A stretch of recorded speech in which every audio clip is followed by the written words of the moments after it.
Buenos días. Jeremías 1, del 4 al 10. La palabra del Señor vino a mí. Antes de formarte en el vientre ya te había elegido. Antes de que nacieras ya te había apartado. Te había nombrado profeta para las naciones. Yo le respondí: Señor, mi Dios, soy muy joven y no sé hablar. Pero el Señor me dijo: no digas soy muy joven, porque vas a ir a donde quiera que yo te envíe y vas a decir todo lo que yo te ordene.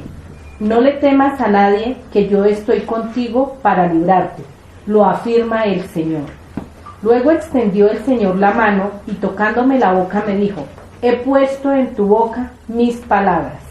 Mira, hoy te doy autoridad sobre naciones y reinos, para arrancar y derribar, para destruir y demoler, para construir y plantar. Es palabra de Dios.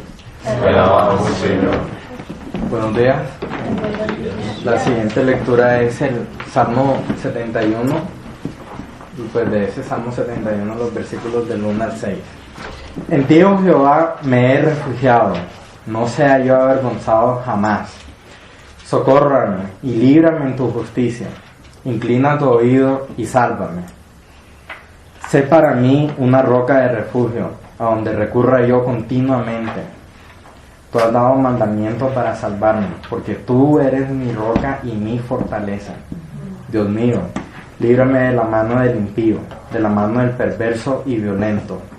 Porque tú, oh Señor Jehová, eres mi esperanza, seguridad mía desde mi juventud. En ti he sido sustentado desde el vientre. De las entrañas de mi madre, tú fuiste el que me sacó. De ti siempre será mi alabanza. Esto es palabra de Dios. Alabamos, Señor. De la carta a los Hebreos, capítulo 12, versículos 18 al 29.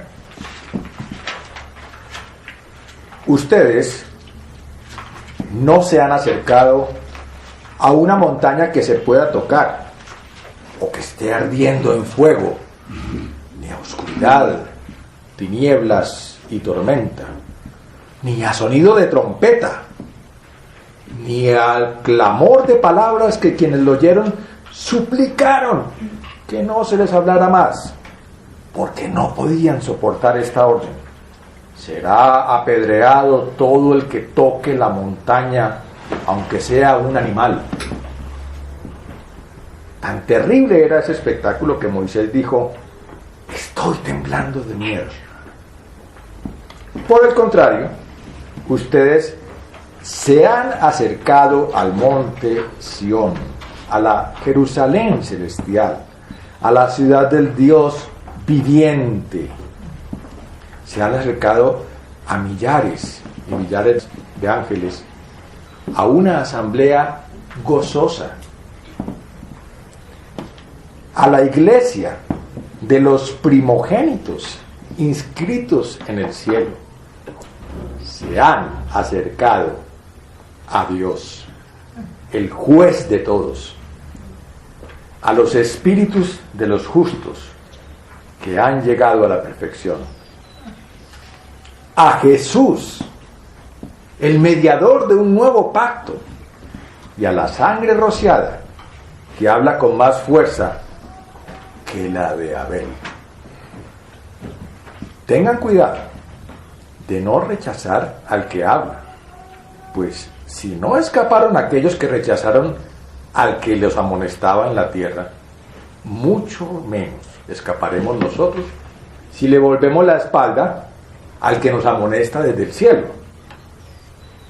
En aquella ocasión su voz conmovió la tierra, pero ahora ha prometido: una vez más haré que se estremezca no solo la tierra, sino también el cielo.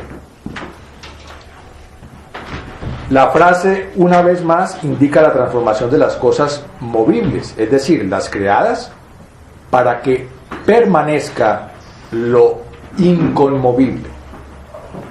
Así que nosotros, que estamos recibiendo un reino inconmovible, Seamos agradecidos.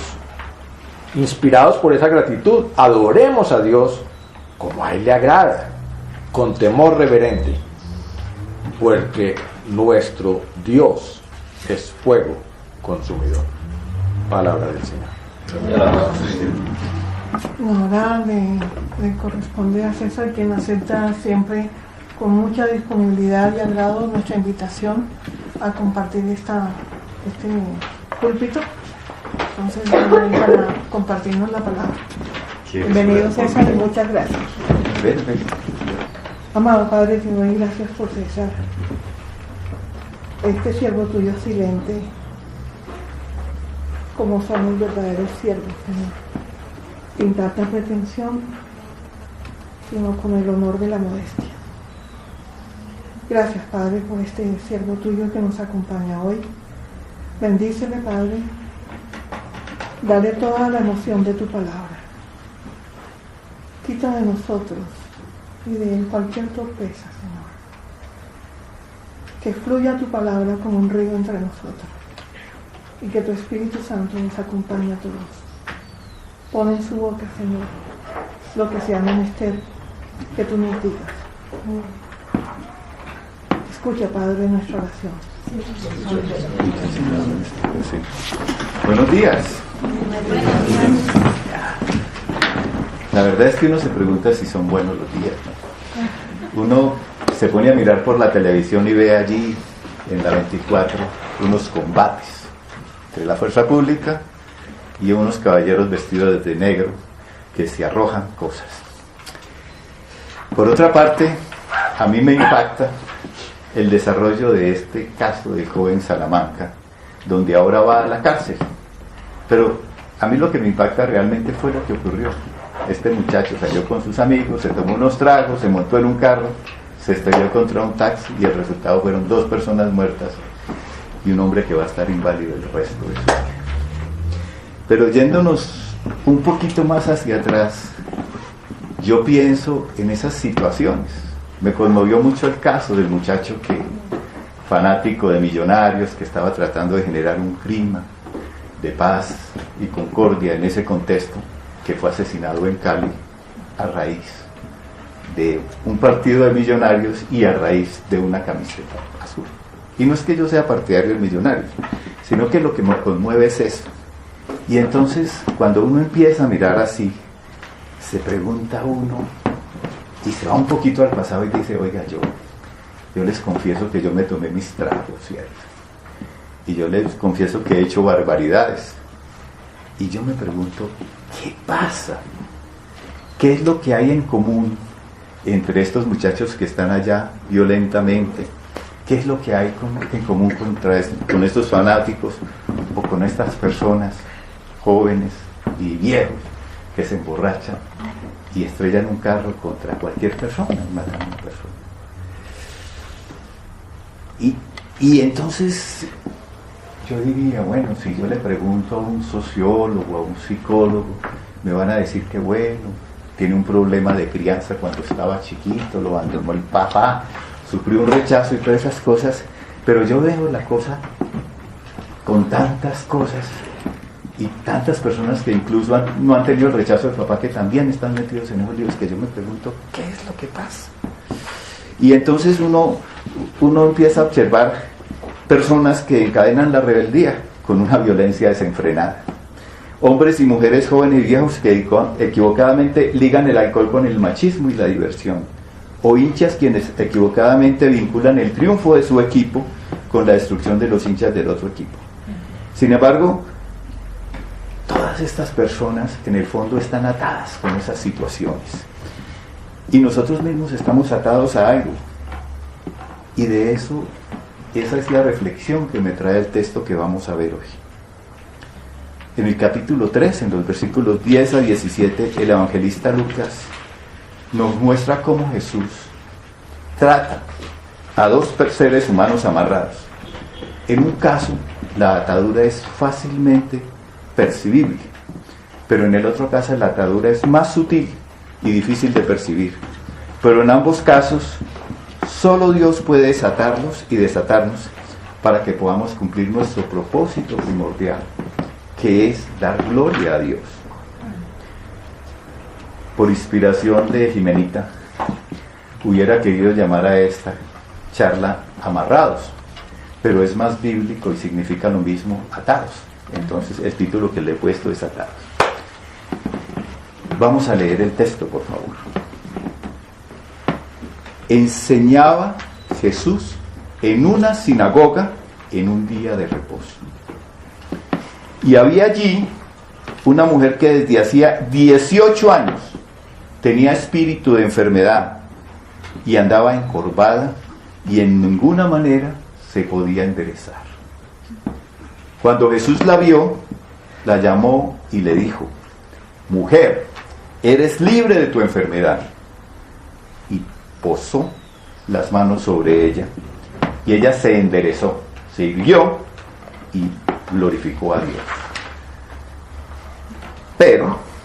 Pero el principal de la sinagoga, enojado de que Jesús hubiera sanado en el día de reposo, dijo a la gente: 6 días hay en que se debe trabajar. En estos pues venid y sed sanados, y no en el día de reposo. Entonces el Señor le respondió y le dijo: hipócrita, cada uno de vosotros no desata en el día de reposo su buey o su asno del pesebre y lo lleva a beber. Y a esta hija de Abraham, que Satanás había atado 18 años, no se la debía desatar de esa ligadura en el día de reposo. Al decir estas cosas, se avergonzaron sus adversarios, pero todo el pueblo se regocijaba por todas las cosas gloriosas hechas por él. Palabra de Dios. Vamos a reflexionar sobre eso. Y a mí me llama la atención un poco, digamos, las circunstancias. Estamos en una parte del Evangelio de Lucas. Ustedes se acuerdan que Lucas fue muy riguroso y quería hacer una cosa que fuera cierta, e investigó y averiguó. Y entonces, en un pasaje que más o menos se inicia en el capítulo 12 de Lucas y que termina en el 19, el Señor está avanzando de Galilea hacia Judea. Y está pasando por los pueblitos, se detiene, habla con multitudes y eso. Y entonces Él llega a alguno de esos pueblos. O tal vez fue en una de las sinagogas en las afueras de Jerusalén, o en Jerusalén. Habían 400 sinagogas. Y entonces, ¿dónde ocurre esto? ¿Pero qué es una sinagoga? Una sinagoga es algo bien interesante, porque cuando los judíos tuvieron su templo destruido por los babilonios en el año 500 antes de Cristo, entonces esta institución empezó a cobrar fuerza. No había templo, y en esos sitios donde se reunían por lo menos 10 varones judíos que tenían un administrador o un consejo de notables, cierto, donde las mujeres se sentaban aparte de los hombres como en el templo, donde lo único que los hacía diferente del templo era el hecho de que no había sacrificios. En ese lugar, que es un lugar, digamos, santo para los judíos, era que estaba hablando el Señor. O sea que es una ecuación que tiene eso. Pero además de eso, está hablando en el día de reposo. ¿Y qué era el día de reposo para los judíos? El día de reposo para los judíos era lo que los judíos habían hecho con algo que nace desde Génesis 2:3, cuando Dios descansó de la creación, al comienzo de la Biblia. Y en Éxodo 31:15 he tomado una definición que dice así: 6 días se trabajará, mas el día séptimo es día de reposo consagrado a Jehová. Cualquiera que trabaje en el día de reposo ciertamente morirá. Como en todas las cosas, cuando se producen leyes, entonces uno dice: ¿qué es eso de trabajar? ¿Qué es el trabajo que yo no puedo hacer en día de reposo? Entonces los rabinos, a lo largo de muchos años y en muchas discusiones, empezaron a elaborar unas reglamentaciones muy detalladas. Se parecen a esos reglamentos que hay cuando uno llega a las empresas, ¿cierto? Y entonces uno llega y dice: ¿pero por qué la señora no me recibe la carta? No, es que el reglamento dice que usted lo tiene que entregar allá en el 3er piso, ¿cierto? Entonces uno le toca subir en el 3er piso cuando sería más propio dejarlo en la entrada. Entonces fue algo parecido. Como vemos, ese tipo de reglamentaciones finalmente lo que logra es que la gente cumpla el formalismo, ¿cierto? Usted tiene que llegar vestido, con cuello y eso para que pueda entrar al Teatro Colón. Antiguamente, si usted quería ir al Teatro Colón, tenía que ir de corbata. Y la situación era tan simpática que si usted llegaba a Sport, en la taquilla del teatro le prestaban una corbata, que muchas veces desentonaba con el resto del vestido. Pero bueno, usted estaba de corbata, ¿cierto? Podía llegar sin calzones, pero con corbata tenía que llegar porque el reglamento lo decía así, ¿cierto? Pero el Señor sí hizo una aclaración sobre el día de reposo.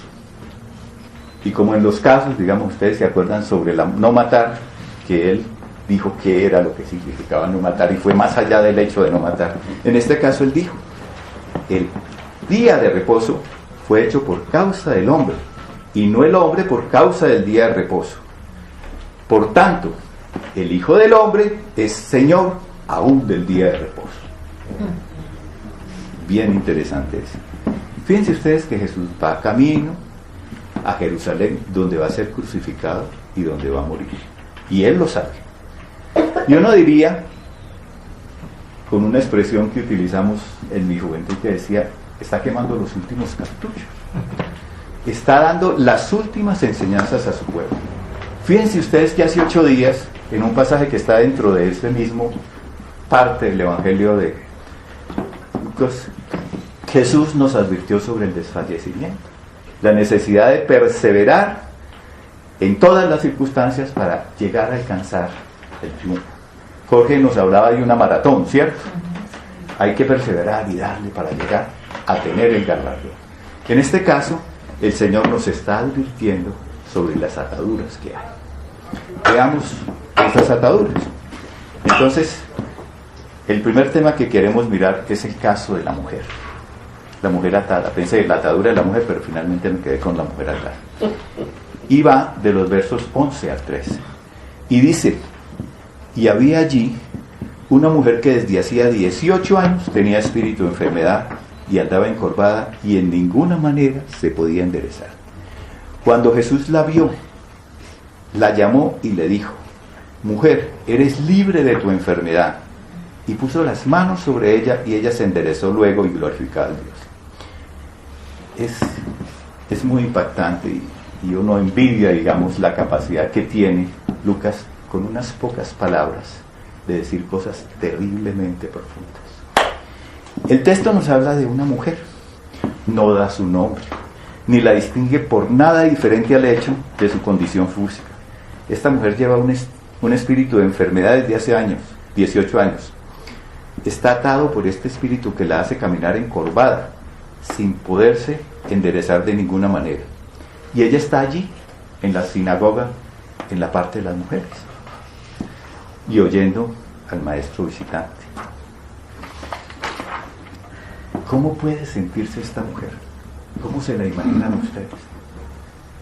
¿Han vivido alguno de ustedes con una situación de física por 18 años? Ustedes piensan, por ejemplo, yo soy miope, ¿cierto? Esto no lo cargo por adorno. Entonces yo he cargado esto a lo largo de toda mi vida desde que tenía 18 años. Y sé que me voy a morir por una cosa de esta, ¿cierto? No tengo ninguna esperanza que me salve. Un día me mandé a operar para ver si eso arreglaba la cosa, pero a los poquitos tiempos me tocó ponérmelos de nuevo porque si bien se había corregido la miopía, tenía un problema de astigmatismo. Entonces, esa mujer no tiene ninguna esperanza. Ahora pónganse a pensar ustedes que se va a oír a un maestro, que era un maestro conocido. Ya ocurrieron todo el trabajo que el Señor había hecho en Galilea y en la misma Judea. Ya era una persona conocida, tan conocido que el dueño de la sinagoga, el principal de esa sinagoga, le había permitido predicar ahí.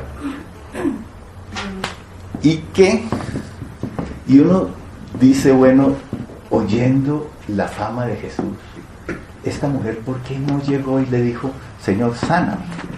¿Cierto? Había sanado mucha gente. ¿Por qué no?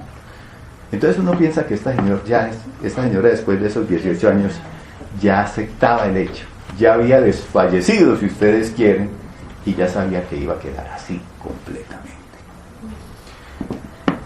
Sin embargo, es una mujer que está en la sinagoga, o sea que es una mujer que cree en Dios, uno diría.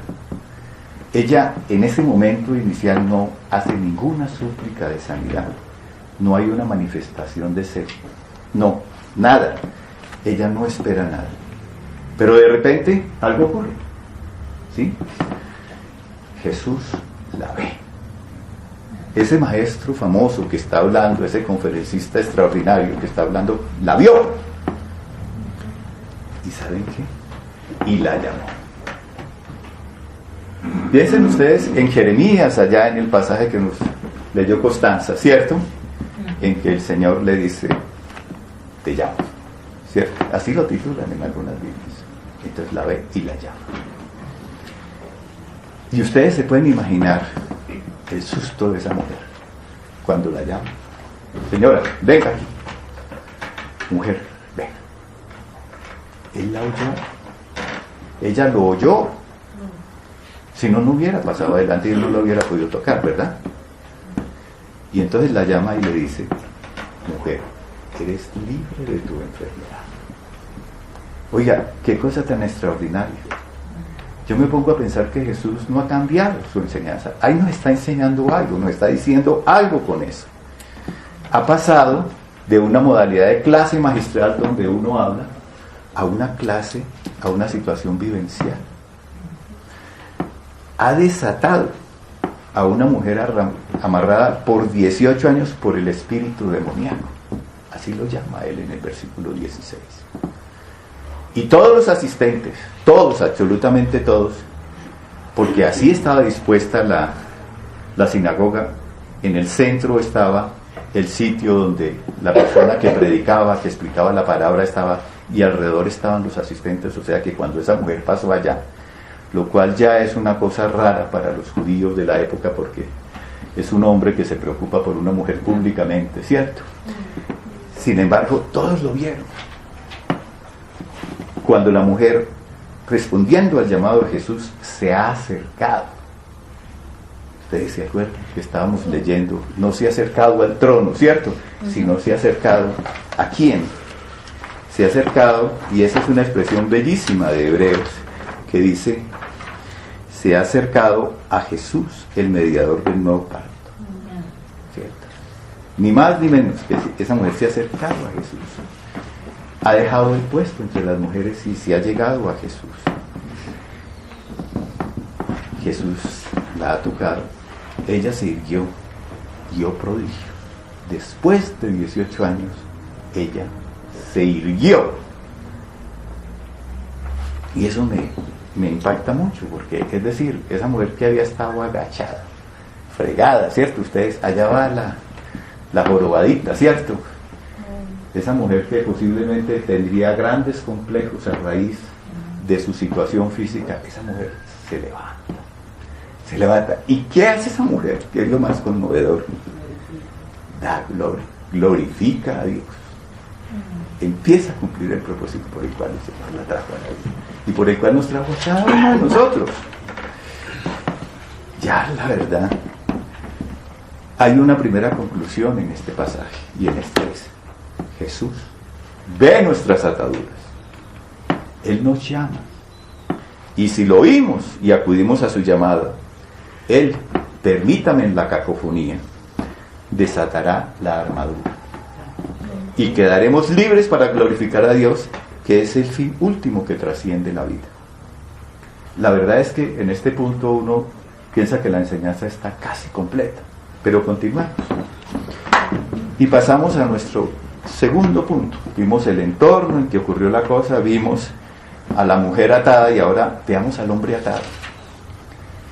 El versículo 14 dice: pero el principal de la sinagoga, enojado de que Jesús hubiera sanado en el día de reposo, dijo a la gente: 6 días hay en que se debe trabajar, en estos pues venid y sed sanados, y no en el día de reposo. La verdad es que uno, después de ver ahí a alguien que es compañero, conocido, que lo ha visto, y uno lo ve sanado, uno debería sentir como alegría o júbilo. Yo sería capaz de sentir alegría y júbilo cuando alguien me dice: estoy muy enfermo de gripa, pero ya estoy saliendo adelante, ¿cierto? Entonces yo me alegro. ellos además habían presenciado ese milagro. Ellos sabían que esa mujer, que era conciudadana de ellos, por decirlo, del mismo pueblo, había estado 18 años jorobada, limitada. Entonces ellos deberían estar contentos, y seguramente mucha gente se puso contenta. Sin embargo, había uno que no se puso contento, y eso es lo que nos dice este texto. ¿Y quién era el principal de la sinagoga? Era el señor que era responsable de mantener el orden en el servicio, de la selección de quienes deberían realizar sus diversas funciones, tales como dirigir la oración, la lectura de las escrituras y Dios, la lectura de las escrituras y la predicación. Probablemente era el presidente de la Junta Local de Ancianos, que estaban a cargo de la sinagoga, y probablemente era el mismo hombre que había invitado a Jesús a predicar. Qué ironía, ¿no? Él reaccionó ante la situación, y juzgando únicamente por lo que él dijo, podríamos llegar a la conclusión que su ira resultó del hecho de haber sido profumado, según él veía, el día de reposo. Él estaba malinterpretando el mandamiento del día de reposo. Ignoraba pasajes tales como en Génesis 2:3, y bendijo Dios al día séptimo y lo santificó, porque en él reposó de toda la obra que había hecho en la creación.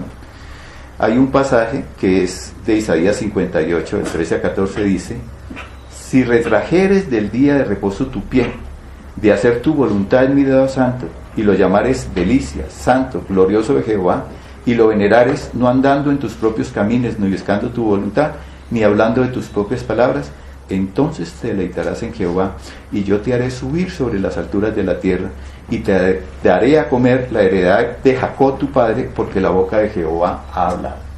O sea que el Señor quiere que ese sea un día de deleite, de placer, de recreación en Él. Así debe ser nuestro domingo, ¿no? De disfrute del Señor. Y uno encorvado y torcido, ¿cómo puede disfrutar eso? Sí. Bueno, pero además, en Miqueas 6:8, el Señor dice: oh hombre, te he declarado lo que es bueno, y qué pide Jehová de ti, solamente hacer justicia y amar misericordia y humillarte ante tu Dios. ¿Dónde está el amar misericordia? El amar a los miserables, ¿cierto? ¿Dónde está? ¿Qué más miserable que esta mujer torcida, por Dios? Pero este hombre actuaba con base a un legalismo que le impedía interpretar fielmente la palabra de Dios. Y no era un caso aislado entre los fariseos. En la reglamentación judía imperante entonces encontramos que los médicos tenían prohibido sanar en el día de reposo, a menos de que hubiera peligro de muerte. ¿Sí? O sea, usted se quebraba un bracito y tenía que esperar hasta el lunes para que lo trataran. ¿Sí? También estaba permitido desatar los bueyes y burros y llevarlos a beber a un abrevadero, pero estaba prohibido darles a beber sosteniendo usted un balde con agua, ¿cierto? Eso era la reglamentación. Realmente este hombre y esta reglamentación pretendía limitar el accionar de Dios con la gente, instándola a venir a ser sanada en un día de trabajo y no en el día de reposo. Este hombre se sentía defendiendo el principio del día de reposo. Este hombre anteponía el sistema al hombre. Y eso es muy común en nuestros días, ¿cierto? Es decir, ¿sabe una cosa? Yo no lo puedo atender porque usted no trajo el carnet. Muérase. Y en nuestro sistema hospitalario sí ha muerto la gente porque no trajo el carnet. Pero es que yo tengo la cédula y figuro en la lista. No, no importa, aquí lo que vale es el carnet. Entonces nos falta a veces misericordia. Muchas veces vemos también que cuando, siempre me acordaré la historia de una prostituta que fue a hablar con Philip Yancey en una situación de dolor. Y entonces Philip Yancey le dijo: señora, ¿por qué no se va usted a una iglesia? Dijo: señor, no me dejan entrar a las iglesias. Y a veces las iglesias, que son nuestros templos, que son nuestros puntos de congregación donde debe amarse a Dios y al prójimo como a nosotros mismos, hay unos prójimos que no tienen derecho a entrar. Y eso ocurre. Ahora bien, en síntesis, este hombre estaba atado a una reglamentación, creación de hombres, que hacía que irónicamente, mientras los humildes glorificaban a Dios al mismo tiempo y en el mismo espacio, los jefes renegaban de las obras de Dios. ¿Y qué hizo Jesús ante eso? ¿Cuál es la respuesta de Jesús? Que es nuestro último punto. Está contenida en el versículo 15, el versículo 16, y lo que ocurrió fue en el versículo 17. Y dice así esta parte del texto. Entonces el Señor le respondió y le dijo: hipócrita, cada uno de vosotros no desata en el día de reposo su buey o su asno del pesebre y lo lleva a beber. Y a esta hija de Abraham, que Satanás había atado durante 18 años, no se le debía desatar de esa ligadura en el día de reposo. Y al decir él estas cosas, se avergonzaban todos sus adversarios, pero todo el pueblo se regocijaba por todas las cosas gloriosas hechas por él. Jesús responde de una manera muy fuerte, indudablemente. Y es una manera muy fuerte porque eso es algo que a él le duele muchísimo.